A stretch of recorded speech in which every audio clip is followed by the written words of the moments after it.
லெண்டல் என்பது எனக்கு கிறிஸ்துவத்துடைய உலக வரலாறு, பிஃபோர் கிரைஸ்ட் ஆஃப்டர் கிரைஸ்ட்னு சொல்கிற மாதிரி கிறிஸ்தவத்தில் லெண்டல் அட்வென்ட். அட்வென்ட் என்பது கிறிஸ்துவின் வருகையின் காலங்களை ஒட்டி நாம் நவம்பர் கடைசி வாரம் இல்லை டிசம்பரில் 5 வாரம் இருந்தால் டிசம்பர் முதல் வாரத்திலேருந்து நாம் அட்வென்ட்டை கொண்டாடுகிறோம். அதை தொடர்ச்சியாக பிப்ரவரி பாதிக்கு மேலே இல்லை இந்த வருஷம் கொஞ்சம் லேட்டு, மார்ச்லேருந்து 7 வாரங்கள் நாம் லெந்து காலங்கள். இது ஒரு வசந்த காலம், இலை தளிர் காலம், நம்மை புதுமைப்படுத்திக் கொள்கிற ஒரு காலம். இந்த காலங்கள் நமக்கு பொதுவாக பைபிளில் இது கொடுக்கப்பட்டிருக்கான்னா, நான் இப்போ மெட்ரோவில் வந்திருக்க ஒரு வாட்ஸ்அப் ஒரு முக்கியமான நபர் போட்டிருந்தார். ரொம்ப இறையில் நுணுக்கம் உள்ளவர். மிஷனுடைய ஹிஸ்ட்ரி பயோகிராஃபி நல்ல தெளிவாக சொல்வார். இந்தியாவில் உள்ள ஒவ்வொரு ஸ்டேட்டு, இந்தியா, நேபாள், பூட்டான் வரையும் எப்போ மிஷன் வந்துச்சு, நம்ம எப்படி இருந்தோம், எப்படி அடிமைப்பட்டு கிடந்தோம், ரொம்ப அருமையாக மிஷனை பற்றி சொல்வார். அவர் ஒரு முறை சொல்கிறப்போ ஒரு மாப்பிள்ளை மீன்ஸ் கல்யாணம் பண்ண போகிற மாப்பிள்ளை ஒரு வில்வண்டியில் போகிறார் ஒரு ஊருக்குள்ளே. அந்த ஊர் வழியாக போகிறப்போ நீலாம் ஏன் வில்வண்டியில் போகிறேன்னு அந்த வில்வண்டியை நிப்பாட்டி நடந்து இறங்கி ஓடுறாங்கிறாங்க. உனக்கு எப்படா வில்வண்டி, நீ ஏறதுக்கு ஒன்று என்ன அருகதற்கு, நீ எந்த ஜாதி, நீ எந்த மதம், நீ உன் கலர் என்ன, உன் படிப்பு என்ன, நீ எப்படி வில்வண்டியில் போகலான்னு அந்த ஊருக்காரன் தகராறு வாக்குவாதம். இது அந்த அங்கே இருக்க ஆயருக்கு சொல்லப்படுகிறது. அந்த ஆயர் மெஞ்ஞானபுரத்தில் ஜான் ஐயா, மெஞ்ஞானபுரத்தில் ஒரு ஐயர் இருக்கார். மெஞ்ஞானபுரத்துடைய வளர்ச்சிக்காக அவர் தான் ரொம்ப பாடுபட்டவர். அவர் உடனே சொல்கிறாரு, ஒரு 50 பேரை கூப்பிட்டு கையில் கம்பு அருவாலாம் கொடுத்து அந்த வில்வண்டியை இறக்குறவனை யார் இறக்க சொல்கிறானோ நீ அவனை போய் அடி, நான் பார்த்துக்கிறேன்னு அவங்கள அடிக்க சொல்லிட்டு அங்கே சண்டே வைக்க சொல்லிவிட்டு இவர் போலீஸ் ஸ்டேஷனில் போய் எங்கள் பிள்ளைங்க வில்வண்டியில் வந்ததால் அவன் அந்த ஊருக்காரன் எங்கள் பிள்ளைகளை ஜான் தாமஸ், அந்த மெஞ்ஞானபுரத்துடைய ரொம்ப அவங்களுடைய அந்த ஜான் தாமஸ் ஐயா கால் பைத்த இடங்கள் திருச்சபையை சுற்றி, இப்போ நீங்கள் எப்படி சர்ச்சு போன இடம் வந்திருக்கப்போ இங்கே ஒரு இடம் வாங்கணும், இங்கே ஒரு இடம் வாங்குறோன்னு சொல்கிறாங்க, இப்போ அட்வான்ஸ் கொடுத்துருக்கோங்கிறாங்க. இப்படி திருச்சபையை சுற்றி இருக்கிற இடத்த வாங்குறதுக்கு உங்கள் ஆண்டவர் கிருபை செய்திருக்கிறார். அதனால் மெஞ்ஞானபுரம் வெளியே இருந்து பார்த்திங்கன்னா மெஞ்ஞானபுரம் சர்ச்சு சாதாரண சர்ச்சாக இருக்கும். உள்ளே போனீங்கன்னா அந்த ஆல்ட்ரே நம்ம சர்ச் அளவு இருக்கும். ஆல்ட்ரே கொயரில் 200 பேர் உட்காந்துருப்பாங்க. இங்கே ஒரு 4-5 பேர் தான் கொயரில், ஒரு 10 பேர் இருக்காங்க. ஓகே, 200 பேர் கொயரில் இருப்பாங்க. லேடிஸ் நாட் அலோடு கொயரில். ரொம்ப சிறப்பான ஒரு கொயர். ஆனால் என்னை மாதிரி பிரசங்கர் போய் பாட தெரியாது போனால் அந்த கீபோர்டு மாஸ்டர் கீபோர்டு போட மாட்டார், கையை இப்படி இருக்க கட்டிக்கிடுவார், கயிறை போட்டு கட்டிக்கிடுவார், எடுக்கவே மாட்டார். சூப்பருக்கு கீபோர்டு மாஸ்டர். வர்ற இந்த மாதத்தோட கடைசி வாரத்தில் கன்வென்ஷனுக்கு போகிறேன். அப்படி இந்த சர்ச்சை சுற்றி ஃபுல்லாகவே மண். ஏன்னா அந்த ரெவரண்ட் ஜான் தாமஸ் ஐயா கால் வைத்த இடமா, அதனால் அவர் போட்ட அந்த தரையும் சர்ச்சுக்குள்ளே அவர் போட்ட தரை, இப்போ மார்பிள்ஸ் நம்ம எவ்வளோ அழகாக முகம் தெரிகிற மாதிரி மார்பிள்ஸ் போட்டு வச்சுருக்கோம். அவர் போட்ட மார்பிள்ஸ் சர்ச்சு ஒரு அமைதியாக பீஸ்ஃபுல்லாக ரொம்ப நல்லாயிருக்கும். அந்த சர்ச்சை கழுவி கூட ஒரு சிலர் தண்ணி குடிக்கிறாங்க. அந்தளவுக்கு அந்த திருச்சபை மேலே அந்த மக்களுக்கு நம்பிக்கை. மெஞ்ஞானபுரத்தில் சர்ச்சை சுற்றி கிட்டத்தட்ட 4 ரோடும் பெரிய ரோடு 35-40 அடி அகலம். அது சிமெண்ட் ரோடோ தாரோ போடலை, அந்த பழைய அந்த காலத்து மண் அப்படியே போட்ட மண் இருக்குது. அது ஒவ்வொரு ஞாயிற்றுக்கிழமையும் ஒரு கன்வென்ஷன் அங்கே நடக்கும். அந்த ஜான் தாமஸுடைய பெருமை என்னென்னா, அவர் தான் IMS-NMS ஃபவுண்டர், CSI-CNA உருவாக்குனவர், முதல் FMUடைய ஜெனரல் செக்ரட்டரி, இந்திய மண்ணைச் சேர்ந்த முதல் பிஷப் வேதநாயக மஸ்ரியா சாமுவேல் வெள்ளான் விலை. அவங்க அப்பாவுக்கு காஸ்பல் சொன்னவர் ஜான் தாமஸ். அவர் பேர் சுப்பிரமணி. அவர் அடி வாங்கியிருக்கார். ஜான் தாமஸ் நிறைய அடி வாங்கியிருக்கார். அப்படிப்பட்ட ஒரு சிறப்பான அந்த ஆயருடைய சிறப்பு அவ்வளோ வல்லமை மிக்கவர். அவர் சொல்லியிருக்கார், அந்த குதிரையில் இருக்கவனை நீ போய் அவன் மாட்டு வண்டியில் தான் இருக்கான், அவனை இறக்க விடாத, அங்கே இருக்கவங்க கூட போய் சண்டை போட்டு அடி வெட்டு எல்லாம் கொடுத்து விட்டுட்டு போலீஸ் ஸ்டேஷனில் போய் எங்கள் பொண்ணு மாப்பிள்ளையும் வர்றாங்க, அந்த ஊருக்கார நகை எப்படிங்கிறான்னு ஒரு ரிப்போர்ட் கொடுத்துட்டார். ஏன்னா ஆட்சியாளர் நமக்கு கொஞ்சம் சப்போர்ட்டு, வெள்ளைக்காரங்க ஆண்டதெல்லாம் நமக்கு மிஷனுக்கு கொஞ்சம் சப்போர்ட்டு. அப்படி அந்தளவுக்கு நம்ம அந்த கிறிஸ்தவம் என்பது அந்தளவுக்கு நமக்கு ரொம்ப அந்த ஊரில் அந்தளவுக்கு நம்ம பின்தங்க நிலைமையில் இருந்தோம். அந்தளவுக்கு கிறிஸ்தவத்தில் அதனால் நம்ம முன்னேற்றமான பாதையில் போயிருக்கோம். கிறிஸ்தவம் தான் நமக்கு வாழ்வு கொடுத்ததுன்னு ஹிஸ்ட்ரிலாம் எனக்கு சொல்லுவார். அப்படிப்பட்ட நபர் இன்றைக்கி வாட்ஸ்அப் போட்டிருக்காரு, இந்த பண்டிகை ஒன்று இப்போ கொண்டாட போகிறாங்க, இதை ஊரை ஏமாத்துகிற பண்டிகை, இது இந்த பண்டிகை பொய், ஃப்ராடுன்னு நம்மளை சொல்கிறார். அவரும் நம்ம இனத்தவர் தான், நம்ம சிஎஸ்ஐ தான், சிஎஸ்ஐயில் பெரிய சர்ச்சில் இருக்கிறாரு, ரொம்ப முக்கியமான மெம்பரு. அவர் சொல்கிறார். பொதுவாக எதுக்கு இதை சொல்ல வந்தேன்னா, ஒருவேளை இன்றைக்கி இந்த ஆஸ் வெனஸ்டே சாம்பர் புதன்கிழமையிலேருந்து நம்முடைய ஈஸ்ட் வரை 47 நாட்கள் கணக்கு, 47 நாட்கள் 7 நாள் வாரத்தின் முதல் நாள், 40 நாள் பாஸ்டிங். இது பைபிளில் இங்கே லெந்து நாட்கள் எங்கே சொல்லப்பட்டிருக்கு? நிறைய பாஸ்டர்ஸ் இன்றைக்கி நம்மளை பார்த்து கேட்குற கேள்வி, லெந்து நாட்கள் எங்கே போட்டிருக்குன்னு சொல்லிட்டு. இப்போ நிறையா திருச்சபை, நீங்கள் திருநெல்வேலி தூத்துக்குடி போனீங்கன்னா தினமும் காலையிலையும் மாலையிலையும் இந்த ஆராதனை, தினமும் காலை, சண்டே நடக்காது, சண்டே ஈவினிங் நடக்கும், மாலை காலையில் அதிகாலையில் நடக்காது, ரெகுலர் சர்வீஸ் நடக்கும் சண்டே. அப்போ காலையும் மாலையும் தினம் ஆராதனை. இப்போ எங்கள் திருச்சபையை பார்த்திங்கன்னா தண்டையார்பேட்டையில் எங்கள் திருச்சபையில் டெய்லி காலையில் 5 மணிக்கு ஆராதனை. எப்படியும் இன்றைக்கெலாம் ஒரு 300 பேர் வந்திருப்பாங்க. இந்த ஃபஸ்ட் டே ஒரு 15 நாளைக்கு இந்த 300 பேர் குறையாது. அடுத்த ஒரு 15 நாளைக்கு ஒரு 275 பேர் வருவாங்க. கடைசியாக கொஞ்சம் குறையும், அப்புறம் கூடிரும். இதை பார்த்து இன்றைக்கி என் கூட வந்திருக்கிற பாஸ்டர், அவர் ஒரு பாஸ்டர் தான், வில்லியம்ஸு, அவரும் காலையில் 5 மணிக்கு ஆராதனை வச்சிட்டார். அங்கே இருக்க சர்ச் எல்லாமே இப்போ காலையில் 5 மணிக்கு வச்சுட்டாங்க. பைபிளில் எங்கே இருக்குதுன்னு கேள்வி கேட்டவங்களே காலையில் 5 மணிக்கு. எதுக்கு பைபிளில் அது இங்கே இருக்கான்னா, எதுக்காக அந்த நாட்களை கொண்டு வந்தாங்கன்னா, அன்னைக்கு ஏரோது நாட்களில் கிறிஸ்தவர்களுக்கு ரொம்ப தடை. அந்த நீரோ மன்னன் கிறிஸ்தவர்கள் யார் சொல்கிறானோ அந்த கிறிஸ்தவனை சிலுவையில் அரைஞ்சிட்டு கம்பில் கட்டி சிலுவையில் அரைஞ்சிடுவான் உயிரோட. அந்த சிலுவையை தொங்க விட்டுருவான். தொங்க விட்டுட்டு கீழே நெருப்பு எரியுமா, அந்த நெருப்பில் சிக்கன் 65 பண்ணி சாப்பிடுவானா. அந்த நீரோ மன்னன் சொன்னானா, நான் மறிக்கிறதுக்குள்ளே ஒரு கிறிஸ்தவனும் இல்லாமல் ஆக்கிறோம். முதல் நூற்றாண்டில், ஃபஸ்ட்டு நூற்றாண்டில் நான் மறிக்கிறதுக்குள்ளே ஒரு கிறிஸ்தவனும் இல்லாமல் ஆக்கிடுவேன் நானா. அவன் ஒரு எதிரி அவனை கம்பு ஈட்டி குத்திட்டான், ஜஸ்ட்டு ஓட்டையாகி ரத்தம் போய்கிட்டு இருக்கு. அவன் கூட இருந்தவனுடைய பிஏ கூட இருக்கான், டேய் நான் நிறையா கிறிஸ்தவனை கொண்டிருக்கேன், இப்போ நான் சாக போகிறேன், இப்போ கிறிஸ்தவ எண்ணிக்கை குறைஞ்சிதானான்னு கேட்டானா. அவன் கூட இருக்க சொன்னானா, நீங்கள் வந்த பிறகு கிறிஸ்தவ எண்ணிக்கை பல லட்சம் கூடி இருக்குன்னானா. பல லட்சம் என்ன பண்ணியிருக்கு, கூடி இருக்குன்னு கேட்டானா.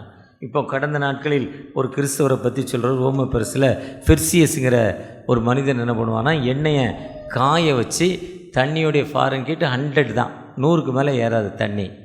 எண்ணெய் 300 வரையும் ஏறும், 300 வரையும் ஏறும். அந்த கொதிக்கிற எண்ணெயில் இப்போ ஒரு முட்டையை எடுத்து கொதிக்கிற தண்ணியில் போட்டிங்கன்னா 10 நிமிஷம் ஆகும் அந்த பாயில் ஆக. அந்த முட்டை எண்ணெயில் போட்டிங்கன்னா ஒரே நிமிஷத்தில் பாயில் ஆகிடுமா, அந்தளவுக்கு எண்ணெயோட ஹீட்டாக. அந்த எண்ணெய்க்குள்ளே கிறிஸ்தவங்களை தூக்கி போடுவானா. அப்படி தான் யோவானை தூக்கி அந்த எண்ணெய்க்குள்ளே போட்டாராம். யோவானை தூக்கி அந்த எண்ணெய்க்குள்ளே போடுறப்போ யோவான் ஒன்றுமே அவங்களே அப்படியே நின்னாராம்.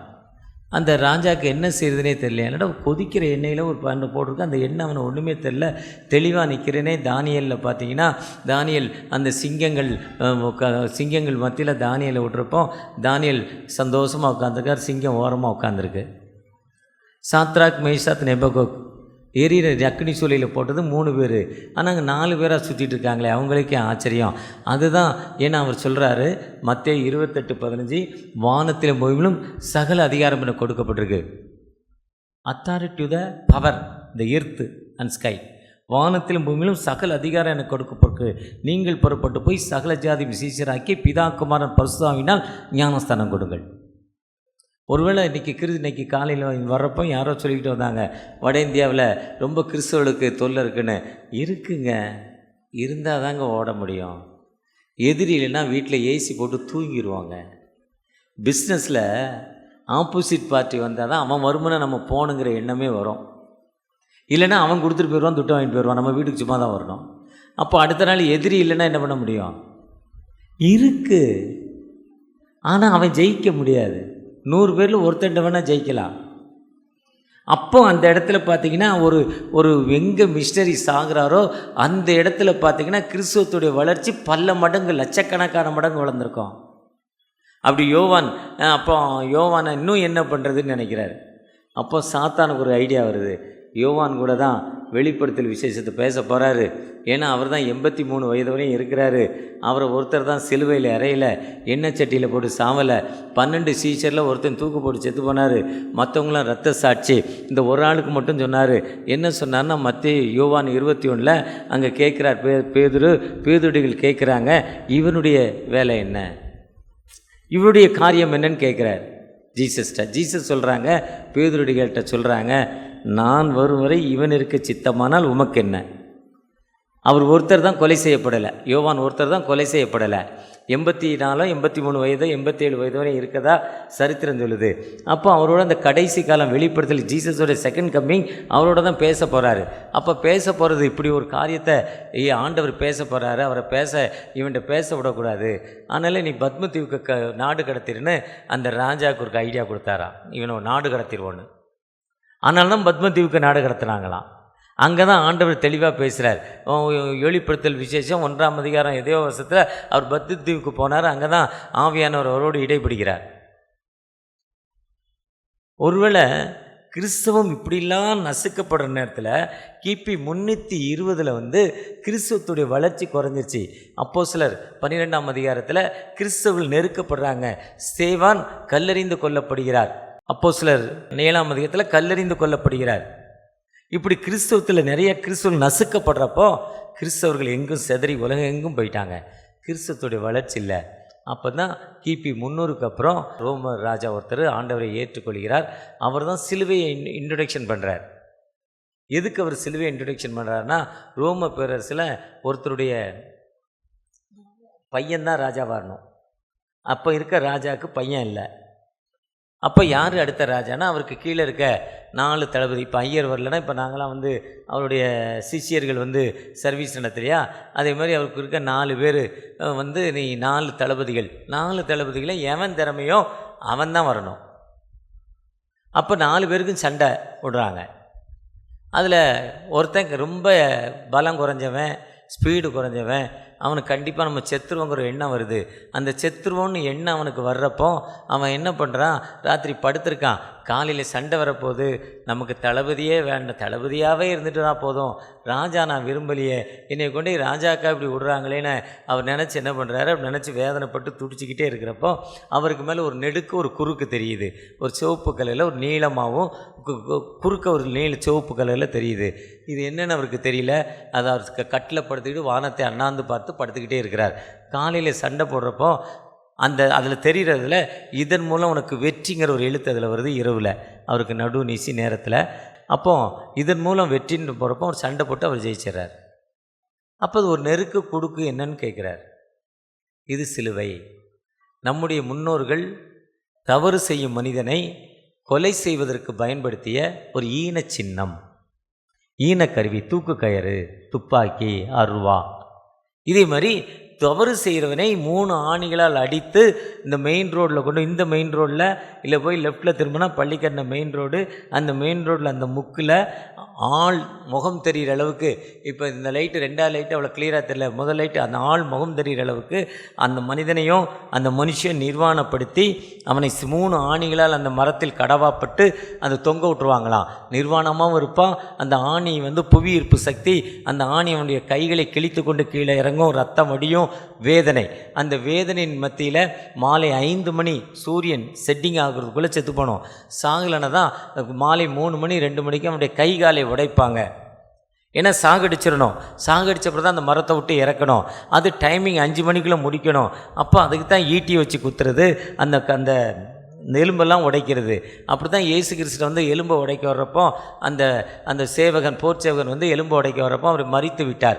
முடிந்தது என்று சொல்லி பிதாவே உம்முடைய கைகளில் முடிந்தது என்று அறிந்து வேத வாக்கியங்கள் நிறைவேறத்தக்கதாக தம்முடைய கைகளில் ஆவியை ஒப்பு கொடுத்துட்டார். 3 வசனம் முடிஞ்சு போச்சு பிரசங்கம். அதில் 7ல் 3 முடிஞ்சு போச்சு. ஆவியை ஒப்பு கொடுத்துட்டாரு, இறந்துட்டா. அப்போ இவர் நீதிமான், ஈஸ் எ ரைட்னஸ், இவர் நீதிமான் அவர் சொல்கிறார்.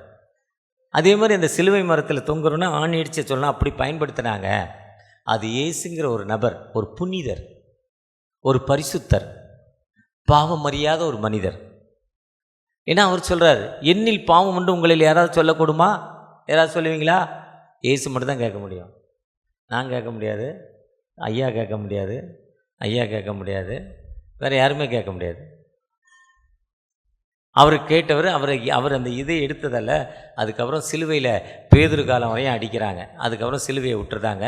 இயேசு ஒரு ஈன சிலுவையை எடுத்துக்கொண்டதால் புனித சின்னமாய் மாறிவிட்டது. இது 300 ஆண்டுகளுக்கு முன்னே நடந்த சம்பவம். அப்போ இது அந்த சிலுவை, அதுதான் அந்த சிலுவை என்று அந்த அந்த மனிதன் கான்ஸ்டைன், அந்த மைனன் பேர், அந்த ராஜாவுடைய பேர் கான்ஸ்டைனுக்கு சொல்கிறாங்க. இது வெற்றியின் சின்னம், என்னுடைய அரசாங்கத்தின் சின்னம். நம்ம எப்படி அசோக சின்னம் வச்சுருக்கிறோமோ, கேரளாவில் யானை எப்படி வச்சுருக்காங்களோ, அதே மாதிரி அவங்க வெற்றியின் சின்னம் சிலுவை என்று தன்னுடைய அரசாங்கத்தின் வெற்றியின் சின்னமாய் மாற்றினார். தன்னுடைய மாங்கல்யத்தில் சிலுவை அடையாளம் போட்டார். தன்னுடைய மாங்கல்யத்தில், மனைவியுடைய மாங்கல்யத்தில் சிலுவையை வரைஞ்சார். நெற்றிகளில் சிலுவை அறைந்தார், வீடுகளில் சிலுவை போட்டார். அப்போ தான் அந்த சிலுவை அந்த கான்ஸ்டைன் கொண்டு வந்து உலக அளவில் இருக்கிற கிறிஸ்தவர்களை ஒன்றா கூப்பிட்றாரு. ரோம் நாட்டில் வாட்டிகனில் கூப்பிட்றாரு, கிபி 320. அப்போ ஆண்டவர் சொல்கிறார், மார்க் 8ஆம் அதிகாரத்தில் ஒரு மலையிலேருந்து இறங்கி வர்றப்போ ஒரு அப்பா வந்து, எப்பா என் மகன் கொடிய வியாதினால் வர்றான், இவனுக்கு எந்த கஷ்டம், ரொம்ப கஷ்டம் இருக்குது, உங்களுடைய சீஷர்கள்லாம் இவனுக்காக ஜோம் பண்ணாங்க, ஜோம் பண்ணாலும் அவனுக்கு இவனுடைய பிசாசு போகலை, ப்ளீஸ் ஹெல்ப் மீன்னு அவர் கேட்குறார்.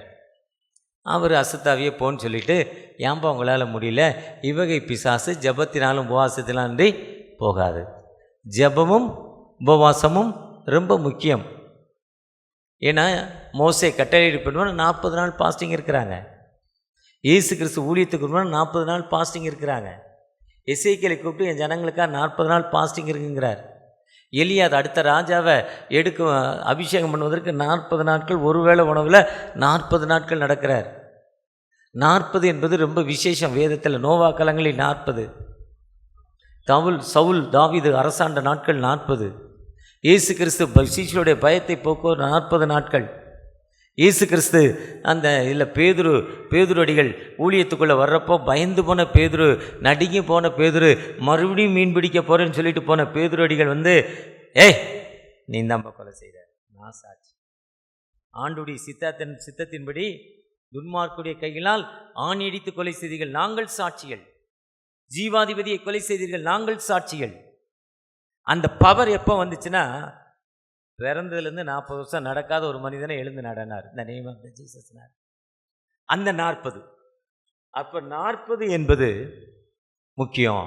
அப்போ ஜெபம் வேணும், பாஸ்டிங் வேணும். எத்தனை நாள் பாஸ்டிங்? எஸ்தர் 3 நாள் இருந்தாங்க, தானியேல் 21 நாள் இருந்தார், இவர் 40 நாள் பாஸ்டிங் இருக்க சொன்னார். அந்த 40 அப்போ தான் பாஸ்டிங் கொண்டு வர்றாங்க. லெந்து காலம் என்பது நம்முடைய முன்னோர்கள் கிபி 320க்கு முன்னே 40 நாட்கள் பாஸ்டிங் இருக்கலாம். அப்போ எந்த தேதியிலேருந்து எந்த தேதி வரையும் இருக்கிறது? வாரத்தின் முதல் நாள் மனமகிழ்ச்சியின் திருநாள். ஆண்டவர் உயிரோடு எழுந்து விட்டார். அவர் இங்கே இல்லை, தாம் சொன்னபடியே உயிரோடு எழுந்தார். பயந்து போன சீசலுக்கு தூயானுடைய மகிமை கிடைச்சது வாரத்தின் முதல் நாள். வாரத்தின் முதல் நாள் ஒன்றா கூடிய போது, அப்போஸ்தலர் 2ஆம் அதிகாரத்தில் ஒன்றா கூடிய போது ஒரு பவர், அதுதான் திருச்சபை தொடங்கப்பட்ட நாள். அதுதான் கிறிஸ்துவை நீங்கள் நானும் ஜபாட்டிக்கிட்டே வாரத்தோட கடைசி நாள் இல்லை, வாரத்தின் முதல் நாள் எங்களுக்கு விடுமுறை. இன்று உலகம் எங்கும் அறிவிக்கப்படுது அந்த வாரத்தின் முதல் நாள். வாரத்தின் முதல் நாள் வந்து மனம் மகிழ்ச்சியின் திருநாள், ரிஜாய்ஸ் டே, மனம் மகிழ்ச்சியின் திருநாள். அன்னைக்கு என்ன, இன்னைக்கு சந்தோஷமான இருக்கிற நாளில் பிரியாணி சாப்பிடாம, சிக்கன் 65 சாப்பிடாம, புலால் சாப்பிடாம, நெய் சோறு சாப்பிடாம எப்படி பாஸ்டிங் இருக்கிறது? அதனால் முதல் நாள் எல்லாமே சாப்பிடுங்க. அந்த வாரத்தின் முதல் நாள் விட்டுட்டு 6 நாள் கணக்கெடுத்து அந்த 40 நாளுக்கு தான், அதை கணக்கு பண்ணி தான் 40 நாள் கொடுத்தாங்க. ஆனால் தான் நம்ம அந்த கஸ்து நாட்கள் என்று சொல்லப்படுறோம், வசந்த காலம் என்று சொல்கிறோம், தபசு நாட்கள் சொல்கிறோம். இந்த நாட்கள் எதுக்கு திருமணம் வைத்துக்கல, எதுக்கு புது வீட்டுக்கு போகலன்னா நல்ல சாப்பாடு கொடுக்க முடியாது. முந்தா நாள் ஒரு பையனுக்கு பூச்சுடலுக்கு போயிருந்தேன். அவன் நன்றியுரல் நல்ல சாப்பாடு உங்களுக்கு ஒழுங்கு பண்ணியிருக்கோன்னா. அதுக்கு முதல்ல ஒரு புது வீட்டுக்கு போனேன், நல்ல சாப்பாடு உங்களுக்கு ஒழுங்கு பண்ணியிருக்கோன்னா. நானும் பிரியாணின்னு நினச்சேன். இல்லை, தூத்துக்குடியில் போடுற அசன சாப்பாடு, வெள்ளை சாதம், வாளிக்குள்ளே கரண்டியை ஆழமாக போட்டு அள்ளி போடுறது, கறி மட்டன், சூப்பர் டேஸ்ட்டு, நல்ல சாப்பாடு. இந்த சாப்பாடு இன்றைக்கி நம்ம சாப்பிட முடியாது, கஸ்து நாட்களில் பாஸ்டிங்கு, ஆண்டு பூ வச்சுக்கிறது இல்லை கறி மீன் சாப்பிட்றதுக்கு இல்லைன்னா ஒரு வேளை பாஸ்டிங்கு. இதனால தான் நம்ம இந்த லெந்து நாட்களில் நல்ல காரியங்களை வைத்து கொள்வதில்லை. வேறு அது பாரம்பரியம்லாம் ஒன்றும் இல்லை. நம்மளே நம்ம வெறுத்து ஆண்டவருக்கு ஒப்பு கொடுப்பா தான் சுய விருப்பு காணிக்கை பெட்டி. ஏன் சர்ச்சில் கொடுக்குறாங்கன்னா, பூ 50 ரூபாய்க்கு வாங்கி வைக்கிறீங்க, இன்றைக்கி நீங்கள் பூ வைக்கலை, அதனால் 50 ரூபாய் அதில் போட்டுருங்க. இன்றைக்கி பீஃப் வாங்குறீங்க, 350 ரூபா ஒரு கிலோ, வாங்கலை 350 ரூபாயில் போட்டுருங்க. 100 ரூபா வெஜிடபிள், 250 ரூபா மிச்சம். இன்றைக்கி சிக்கன் வாங்குறீங்க 2 கிலோ, 400 ரூபா, 100 ரூபா வெஜிடபிள், 300 ரூபா மிச்சம், காணிக்கை பெட்டியில் போட்டு சர்ச்சுக்கு கொடுத்துடணும். அதுதான் சுய விருப்பு காணிக்கை நமக்கு கொடுத்தாங்க. அப்போ இது ஹிஸ்ட்ரி. இந்த ஹிஸ்ட்ரி நமக்கு இந்த லெந்து நாட்களில் நம்ம ஆண்டவர் என்ன சொல்கிறாருன்னா, நம்மை தாமே வெறுக்கணும். சிலுவை ஈடு செய்யும் துன்பத்திற்கான ஒரு அழைப்பு. துன்பத்தை ஈடு செய்யும் கிராஸ் ஏ கால் விக்ரோஸ் சஃபரிங் சொல்லப்பட்டிருக்கு. சிலுவை சிலுவை குறித்த பிரசங்கம் கெட்டு பொருளுக்கு பைத்தியமும் ரட்சிக்கப்படுகிற நமக்கோ தேவ பலன் என்று 1 கொரிந்தியரில் சொல்கிறார். கலாத்தியரில் சொல்கிறப்போ, கலாத்தியர் 5ஆம் அதிகாரம், கிறிஸ்துனுடைய மாம்சத்தை, கிறிஸ்துனுடையவர்கள் தங்கள் மாம்சத்தையும் அதன் இச்சைகளையும் சிலுவையில் அறைந்திருக்கிறார்கள். மாம்சத்தையும் இச்சையும், அந்த இச்சையை அரைஞ்சிட்டாலே பாவம் வராது. நம்ம மனிதர்கள் ஆசை. இப்போ நான் டயபெட்டிக் பேஷண்ட்டு, 6:30 மணி சர்வீஸ்னு ரொம்ப நான் ஒரு நாளும் டைமுக்கு வர்றதில்ல. அபிநாத் ஐயர் எனக்கு ரொம்ப ஃப்ரெண்டு. எங்கள் ஏரியாவிலேருந்து உங்கள் ஏரியாவுக்கு வர்றது இங்கேருந்து சிங்கப்பூர் போயிடலாம், அங்கேருந்து இங்கே தான் வர முடியாது, அவ்வளோ டிராஃபிக்கு. அதனால் மெட்ரோ ரயிலை சூஸ் பண்ணி காரை வர வச்சு வந்தேன். 6:30 மணிக்கு சர்வீஸு. உடனே ஆரம்பத்துலேருந்து கடைசி 50 வரை நீ தான் போயிடுனேன்னாரு. இல்லைன்னா மெசேஜ் டைமுக்கு உள்ள கடன்னு வந்து சேருவேன். என் பழக்கம் அப்படி ஆகிட்டு ரொம்ப என்னை வெறுத்து ஓடி வந்தேன். அந்த அண்ணன் அந்த மெட்ரோவில் ஏதோ கான்ட்ராக்டு, எல்என்டி கான்ட்ராக்டர் அண்ணன் வந்தாங்க, ஃபோன் பண்ணாங்க. 7 மணிக்கு தான் சர்வீஸ்னாரு. அந்த வேளச்சேரி வந்தோன்னு ஒரு ஃபீஸ்ஃபுல் ஆகிடுச்சு எனக்கு. 7 மணிக்கு தானே சர்வீஸ், 6:20 தானே ஆச்சு. காஃபி கடையில் விடுறான்னே டிரைவரை. அது கருப்பட்டி காஃபி கடை. சர்க்கரை போட்டே குடிக்கக்கூடாதுதான், லேசாக போடுறான்னே ஆசை. அவன் ஃபுல்லாக போட்டு வாங்கிட்டு வரான். இங்கே வந்தோடனே செக்ஷன் டீ வேணுமாங்க, வேண்டான்னு சொல்லணும், வேண்டான்னு சொல்ல முடியல. இச்சை, இந்த இச்சை தான் மனித இச்சைங்கிற ஆசை. பார்த்துக்கலாம், ஜெபம் பண்ணிக்கலாம். அது இது கலாத்தியர் 6 பின்னாலுக்கு, நானும் நம்முடைய கர்த்தராகிய இயேசு சிலுவை குறித்தல்லாமல் வேற ஒருத்தை என்ன பண்ணக்கூடாது, மேன்மை பாராட்டக்கூடாது. இச்சையை கொண்டு சிலுவையில் அரைஞ்சிடணும், சஃபரிங். வேறு எதையும் என்ன பண்ணக்கூடாது, மேன்மறைக்கூடாது. அதான் இந்த இன்றைக்கி கொடுக்கப்பட்ட டெக்ஸ்ட் மார்க்கு இல்லை நம்ம வாசிக்கலை. 8ஆம் அதிகாரத்தில் பேதுருகள் கேட்பாங்க. நமக்கு மத்தேயு 16 தான் ஞாபகம் வரும். இது மத்தேயு நமக்கு இன்றைக்கி டெக்ஸ்ட் 8 கொடுத்துருக்காங்க, மார்க் 8 கொடுத்துருக்காங்க. ரெண்டும் ஒரே சம்பவம் தான்.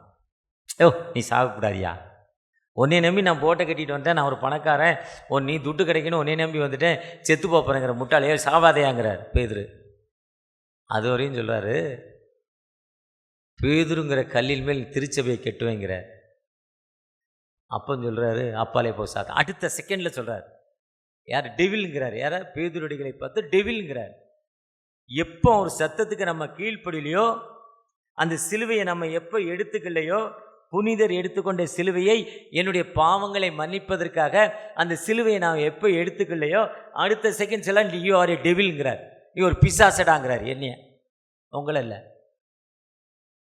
பேதுருகிட்ட சொல்றார், அப்பாலே போ சாத்தானே போ. எப்போ நம்மளுடைய கட்டளைகளுக்கு கீழ்ப்படிலையோ, அந்த வார்த்தைக்கு கீழ்ப்படிலையோ, அந்த மார்க் 2 அவருடைய கட்டளைன்னா பிலிப்பியர் 2ஆம் அதிகாரம், தன்னைத்தான் வெறுத்து தன்னை எம்டி பண்ணணும். நான் ஒரு பெரிய தலைவருங்க, அப்படி உட்கார வச்சோன்னே, இப்போ நான்லாம் ஒரு சில சர்ச்சைக்கு போனேன், எங்கள் ஃபேமிலி பேர் சொல்லுவாங்க. எங்கள் ஃபேமிலியை பற்றி அவங்க அக்காவுக்கு நல்லா தெரியும். 35 வருஷமாக இல்லை 60 வருஷமாக தெரியும். எனக்கு 8th அவங்க அப்பா தான் ஹெட் மாஸ்டர். சூட்டு கோட்டு போட்டிருப்பார், பழைய சைக்கிளில் போவார், கோட்டு தனியாக சைக்கிளில் தொங்கும், ஒரு கரப்ஷன் இல்லாத பார்ட்டி, ரொம்ப நல்லவர் பால்ராஜ் ஐயா. அவர் தான் இங்கே டேனியல் மெட்ரிகுலேஷன் ஸ்கூலில் உருவாக்குனார். எனக்கு இங்கேருந்து பார்க்க கண்ணு கொஞ்சம் பார்வை குறைஞ்சிட்டு ஐயாட்ட கேட்டேன், இன்னார் தானே அவங்கன்னு கேட்டேன். ஆமாம் ஐயான்னார். அந்த அண்ணன் வேலைக்கு போயிட்டார் போலுக்கு. எளிமை. ஒரு கிறிஸ்தவன்ல கிறிஸ்தவுக்கு எதிரான ஒரு பள்ளிக்கூடத்தில் 25 ஆண்டுகள் தலைமை ஆசிரியர் அந்த பள்ளியை உயரமான ஒருத்தர் கொண்டு வந்தார். அவங்களுடைய யூனிட்டி ஸ்கூல் 4-5 கொண்டு வந்தார் மேலே. காரணம், ஆண்டுடைய கட்டளைகளுக்கு கீழ்ப்படுகிறது. அதுதான் கர்த்தராகிய கிறிஸ்துவை குறித்து சொல்கிறது. துன்பத்திற்கான அந்த துன்பத்தின் மத்தியில் அந்த அவங்களும் நம்ம எப்படி மதத்தில் அவங்கள பார்த்து பிசாசுங்கிறான், யாரையோ பார்த்து அவன் நம்மளை பார்த்து திட்டுறான், டேய் தாய் மதத்தை விட்டு போயிட்டாடாக்குறான். ஆனால் அவங்ககிட்ட இருக்க பக்தி நம்மகிட்ட இல்லை. இன்றைக்கி காலையில் ஆஸ் வெனஸ்டே 5-4:30 மணி, அந்த 5 மணி கம்யூனியன் சர்வீஸ். அங்கே வீட்டிலேருந்து ஒரு 5 கிலோமீட்டர் போகணும், 6-7 கிலோமீட்ரு. அங்கே முகமதியர் பாங்கு சொல்கிறாங்க. பாஸ்டிங்க்கு சூரியன் மேலே வருமுன்ன எழுந்து தொழுகை பண்ணி சாப்பிட்டுட்டு தொழுகை பண்ணணும். சூரியன் ரைஸ் ஆகும் முன்ன அந்த அவங்ககிட்ட அங்கே இருக்க அந்த ஆக்டிவ் நம்மகிட்ட இருக்கா? இல்லை. அந்த காலையில் சூரியன் ரைஸ் ஆகிறது செட் ஆகிற வரையும், செட்டிங் வரையும் அவங்க பச்சை தண்ணி கூட வாயில் படுறதில்ல. இல்லை, கடவுளை நம்பி கடவுள் வாழ்வு கொடுப்பாருன்னு தன் தெய்வத்தை நம்பி 250 கிலோமீட்டர் நடக்கிறாங்க. அந்த பாஸ்டிங் நம்மகிட்ட இருக்கா? அவங்ககிட்ட இருக்க அந்த பவர் நம்மகிட்ட இருக்கா? பவர் இல்லை, அந்த பக்தி, அன்பு, கடவுள் மேலே இருக்க அன்பு. சங்கீதம் 3 பக்தி உள்ளவனை தமக்காக ஆண்டவர் தெரிந்து கொண்டார். பவரில் இருக்கு. திருவிழியத்துக்கு போட்டால் தனக்கு அன்பானவனே ஆண்டவர் தெரிந்து கொண்டார். தமக்கு அன்பானவன். பக்தியும் அன்பும் ஒன்று தான். திருவிழியத்தில் அன்புங்கிறாங்க, பவரில் பக்திங்கிறாங்க. இப்போ லேட்டஸ்ட் டெக்னாலஜி தான் திருவிழியம். அப்போ அவங்ககிட்ட இருக்க அந்த கடவுள், அவங்க தெய்வத்து மேலே இருக்க அந்த அன்பு நம்மகிட்ட இருக்கா? ஏன்னா நம் கடவுள் யாருன்னா, நான் பல முறை சொல்லிட்டேன். 2 வாரத்துக்கு முன்னால் பீகார் போனேன். என்எம்எஸில் நான் ட்ரெஷரர், ஹானரி ட்ரெஷரர். அங்கே பாட்னா தலைநகர். அங்கேருந்து 250 கிலோமீட்டர், 7 மணி நேரம் running time, 7 hours running time. 11 மணிக்கு லேண்ட் ஆனோம், 11:30க்கு லேண்ட் ஆனோம். கிட்டத்தட்ட 8:30 மணிக்கு போனோம் அவங்க வீட்டுக்கு. சந்திரசேகர் சிங் என்எம்எஸ்ஐ மிஷினரி, ஒரு லேபராக பீகார்லேருந்து ஒரு லேபராக ஓசூருக்கு வர்றாரு. தார் ரோடு போடுற இடத்துல வேலை செய்கிறார். ரோடு போடுறது ரொம்ப கஷ்டமான ஒரு வேலை, ரொம்ப கஷ்டம். அந்த காலத்தில் தார் ரோடு, நான் சொல்லுவது 40 வருஷம் இருக்கும். கீழே விழுந்து ஃபைனல் கார்டு அவுட்டு. இந்த பால், இந்த காலுக்கு கிட்னி, அந்த இடுப்புக்கும் காலுக்கும் ஜாயிண்ட் ஆகிற பால் கிண்ணம் அவுட்டு. வேதனையோடு படுத்திருக்கிறார். எங்கே? நம்ம இஎஸ்ஐ ஹாஸ்பிட்டல் ஃப்ரம் பெரம்பூருக்கும் வேசார்படிக்கும் இடையில. ஹிந்திக்காரரு, தமிழ் தெரியாது, அங்கே இருக்கவங்களுக்கு ஹிந்தி தெரியாது, அவருக்கு ஹெல்ப்பர் இல்லை, ஒரு பக்கம் வேதனை, உதவி செய்ய இல்லை. ESI hospital government hospital. எப்படி இருந்திருக்கு பாருங்கள். அந்த கிண்ணம் கிடைக்காது, பால் கிடச்சிருக்கு, ப்ளட்டு வேணும், ஒன்றும் இல்லை. அப்போ அங்கே இருக்கவங்கள்ட்ட ஏதாவது புத்தகம் இருந்தால் அவன் கொடுங்கப்பா வாசிக்கிற ஹிந்தி புக்குன்னு கேட்குறாரு. யாரோ ஒருத்தர் புக்கு கொண்டாந்து கொடுக்குறாரு, ஒரு புத்தகம். அதை பார்க்குறாரு, ஒரு மத சம்பந்தமான புத்தகம் என்று நினைக்கிறார். புதிய ஏற்பாடு. சரி, டைம் பாஸிங், எதாக இருந்தானே வாசிப்போம். வலி ஒரு பக்கம், துணைக்கு யாருமே இல்லை, துணையே இல்லை. 115 கர்த்தரே எனக்கு துணையானவன் சொல்கிறது. ஹெல்ப்பர் யாருமே இல்லை, அழுவுறதுக்கு வாசிக்கிறார். அப்போ அந்த 1 தீமோத்தேயு 1:15 கம்யூனியன் சர்வீஸில் அண்ணன் வாசித்தாங்க. பாவிகள் அடிச்சிக்க கிறிஸ்து இயேசு வந்தாருங்கிற வார்த்தை உண்மையும் எல்லா அங்கிருப்புக்கும். அவருக்கு நம்ம கடவுளை ஈட்டி வச்சு குத்துறாரு, அருவா வச்சு வெட்டுறாரு. ஆனால் இந்த கடவுளை ரட்சிக்கிறேன்னு சொல்கிறாரு, சேவியராக இருக்கிறாரே. அப்போ இந்த கடவுள் யார்? பொதுவாக இதுதான் துன்பத்திற்கான ஒரு அழைப்பு. நம் ஆண்டவர் விடுதலை கொடுக்கும் ஆண்டவர், வாழ்வு கொடுக்கும் ஆண்டவர். அந்த ஆண்டவர் எப்படி போனால், நான் ஒன்றுமே இல்லைப்பா, எம்டி பண்ணணும். தம்மைத்தான் வெறுமையாக்கி சிலுவையின் மரண புரிந்தும் தன்னை தாழ்த்தி. அந்த பிலிப்பியரில் பவுலடிகள் சொல்கிறப்போ, இதை கம்பேர் பண்ணுறப்போ, அப்போஸ்தலர் 22ஆம் அதிகாரத்தில் நான் யூதன், கமாலியன் பாதத்தில் படித்தவன், நியாயப்பிரமாணத்தை இப்படி வளர்க்கப்பட்டவன், பக்தி வைராக்கியம். ஆனால் எல்லாவற்றையும் நஷ்டமும் குப்பையுமாய் கருதுகிறேன். பின்னானவைகளை மறந்து முன்னானவைகளை நாடி எனக்கு நியமித்திருக்க ஓட்டத்தில் பொறுமையோடு நான் ஓடிக்கிட்டு இருக்கேன். தன்னை எம்டி பண்ணி ஆண்டு. அதுதான் இன்னைக்கு கொடுக்கப்பட்ட சங்கீதம் 102 போனீங்கன்னா 102:1 சொல்றாரு, என் விண்ணப்பத்தை கேளுங்க, என் கூப்பிடுதலை நீங்க கவனிங்க. நாங்கள் 16 சொல்றாரு, 102:16, நாங்கள் திக்கற்றவர்களாயிருந்தோம், எங்களுக்கு யாருமே இல்லை, திக்கற்றவர்களாயிருந்தோம். 102:19 சொல்றார், கர்த்தர் கட்டுண்டவர்களை விடுதலை கொடுக்கும் ஆண்டவர். நம்ம அவரை நோக்கி கூப்பிடுறப்போ கைவிடப்பட்ட நிலைமையில் இருக்க நமக்கு அவர் விடுதலை கொடுக்கும் ஆண்டவர். எப்படின்னா, 2 பேர் ஜெபம் பண்ண போனான் லூக்கா 18. ஒருத்தர் ஜெபம் பண்ணார், இந்த சர்ச்சு எங்கள் அப்பா வாங்கி கொடுத்தாரு, இந்த சர்ச்சு பில்டிங் எங்கள் அப்பா கட்டினார், நாங்கள் தான் ஆசீர்வாதத்தை எடுப்போம், நாங்கள் தான் சர்ச்சை பெருக்குவோம், நாங்கள் தான் துடைப்போம், நாங்கள் தான் ட்ரெஷரர், நாங்கள் தான் செக்ரட்டரி, கீபோர்டு போடுறவர் கீபோர்டை விடமாட்டார், காணிக்கை எடுக்கிறவங்க காணிக்கை பைய விடமாட்டாங்க.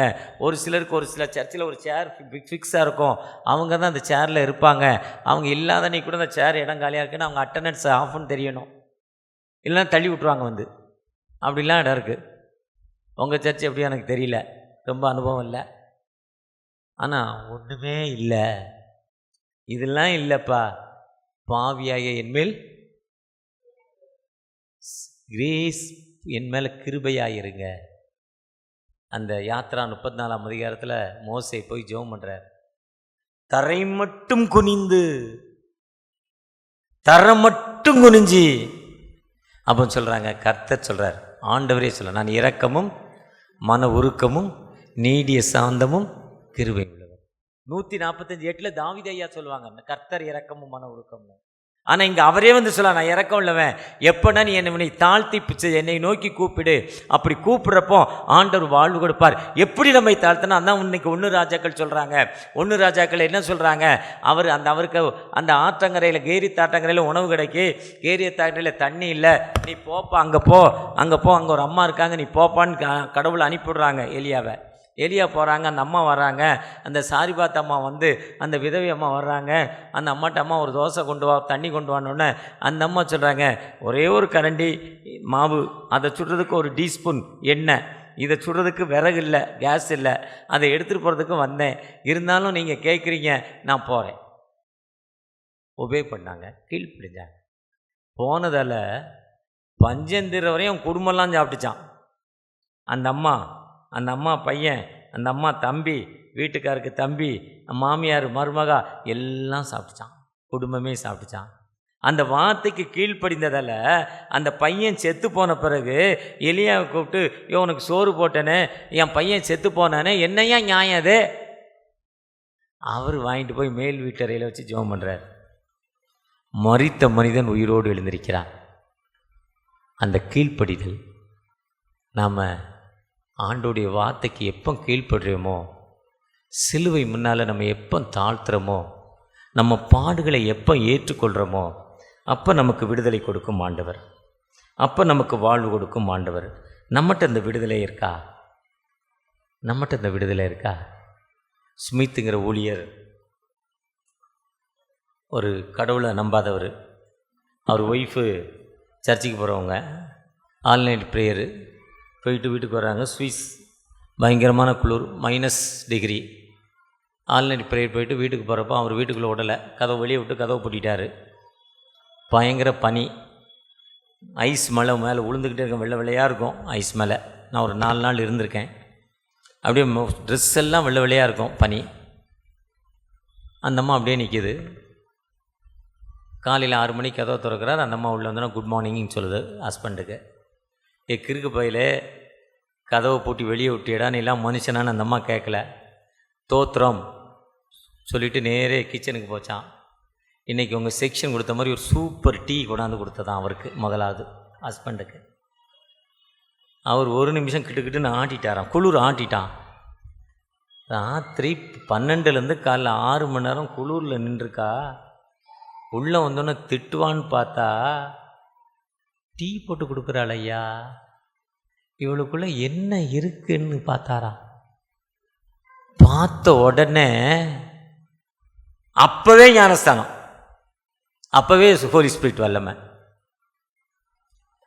அவர் ஊழியத்துக்கு போனாராம், மனைவி செத்து போச்சான். வந்தோடனே உங்கள் மனைவி செத்து போச்சுன்னு சொன்னாங்களாம்.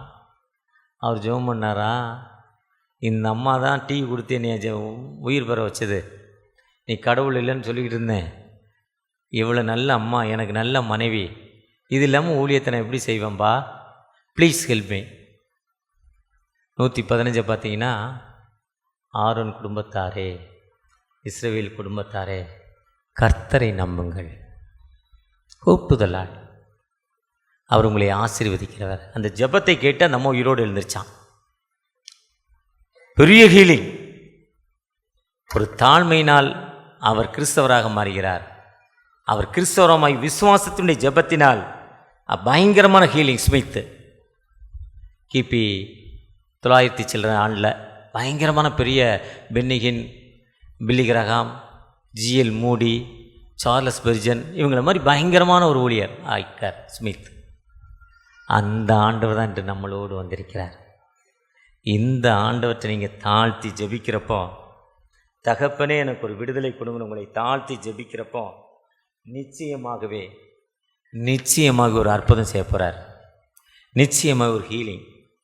நீங்கள் என்ன வேதனையோடு என்ன துன்பங்களோடு வந்தாலும், சாம்பல் புதனை என்பது, சாம்பல் என்பது அந்த மாட்டு சாணத்தை அதோடு சில கட்டைகளை போட்டு, சின்ன சின்ன கட்டை தூசியை போட்டு தட்டி காய வச்சு அதில் நெருப்பு வச்சுட்டா அந்த நெருப்பு அவளோட பவர். ஆனால் அந்த நெருப்பு முடிஞ்சு அந்த பவர் அதில் அந்த கேஸ் போன பிறகு அது ஒன்றுக்கும் உதவாது. அதுதான் சாம்பல்.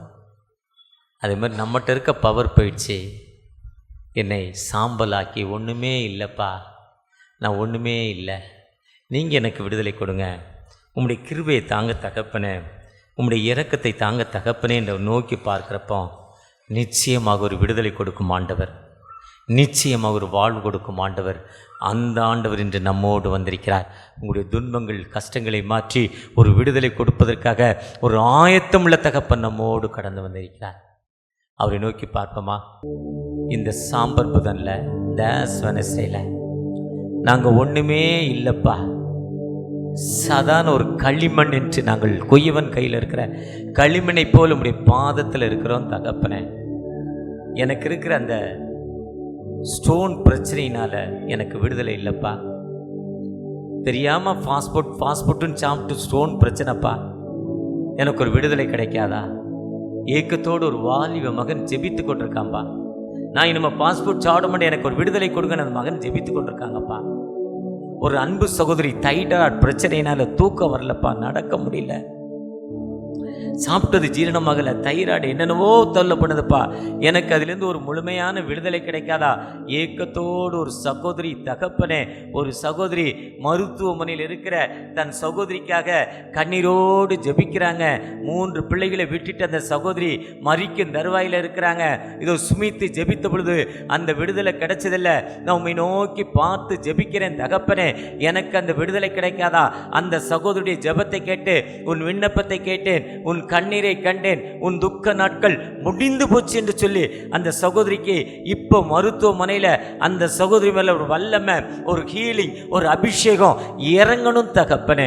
ஒரு விசை கூட தகப்பனே, ஒரு சகோதரன் கேன்சர்னால ஹீமோகுளோபின் கொடுக்க முடியல, ஹீமோகுளோபின் கொடுக்க முடியாது, ஏற்றுக்கொள்ள எனக்கு முடியாது, வலி தாழ முடியாது, எனக்கு தயவு செஞ்சு விடுதலை தாங்க, என் பிள்ளைகள் எல்லாம் சிறு பிள்ளைகளப்பா, என் தவறுகளை மன்னிங்க, எனக்கு ஒரு விடுதலை கெடுங்கன்னு ஏக்கத்தோடு ஒரு சகோதரன் ஜெபித்து கொண்டிருக்காங்க.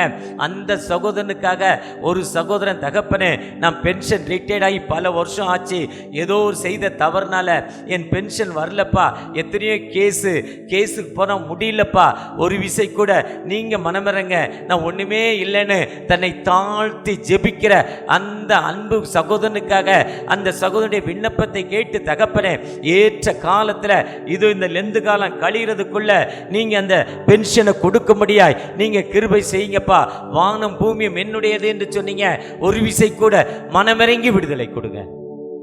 என்ன தேவை, என்ன கண்ணீரோடு தங்களை தாழ்த்தி ஒப்பு கொடுத்தாங்களோ ஒரு விடுதலை கொடுக்க ஆசீர்வதிங்க. உங்களுடைய பிரசனை ஒருவோடு இருக்கட்டும். பாதுகாத்து கொள்ளுங்க, வழிநடத்துங்க. மீட்பர் இயேசு மூலம் ஜெபம் கேளும் அன்பின் தகப்பனே, ஆமென். அறுவடை மிகுதியாலோ இல்லை, அன்பரின் கதறல்